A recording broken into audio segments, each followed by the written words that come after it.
ఇక్కడ కూడా వ్యూవర్స్ ఎవరైతే లైవ్లో ప్రేక్షకులు ఎవరైతే ఉన్నారో ఇందులో కార్యకర్తలతో పాటు సాధారణ ప్రజలు కూడా ఉంటారు కాబట్టి వీళ్ళందరి అభిప్రాయాన్ని కూడా ఒకసారి చూద్దాం. రేపు తలపెట్టిన తెలంగాణ బంద్కు తెలంగాణ రాజ్యాధికార పార్టీ మద్దతు తెలపాలా వద్దా? మీ ఒపీనియన్ ఇక్కడ మద్దతు తెలపాలనుకునే వాళ్ళ పైన, మద్దతు వద్దు అనుకునే వాళ్ళు ఇక్కడ మీ అభిప్రాయాన్ని తెలియజేయండి. అంటే ఈ బంద్ విషయంలో ఇంతసేపు చెప్పిన కదా ఏం జరిగిందనేది ఆ క్లారిటీ మాకుంది. కానీ ఈ వాదాన్ని, ఈ బీసీ వాదాన్ని పల్లెకు విస్తరించడం కోసం చర్చ జరగాలి అనేటువంటి ఉద్దేశంతో, చర్చ జరగాలనే ఉద్దేశంతో, దాంతోపాటు తెలంగాణ రాజ్యాధికార పార్టీ 2-3 కండిషన్లు పెడతా ఉంది.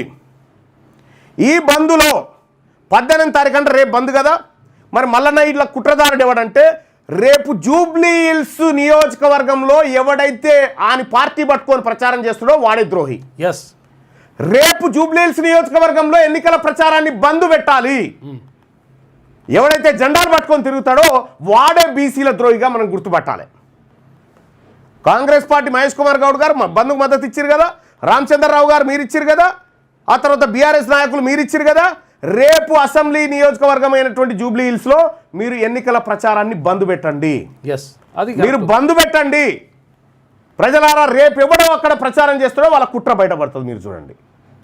రెండోది, ఇప్పుడు బీసీలకు రిజర్వేషన్ దక్కాలి, బీసీలకు అవకాశాలు దక్కాలని చెప్పి రామచంద్రరావు గారు మీరు కూడా మద్దతు ఇచ్చారు కదా.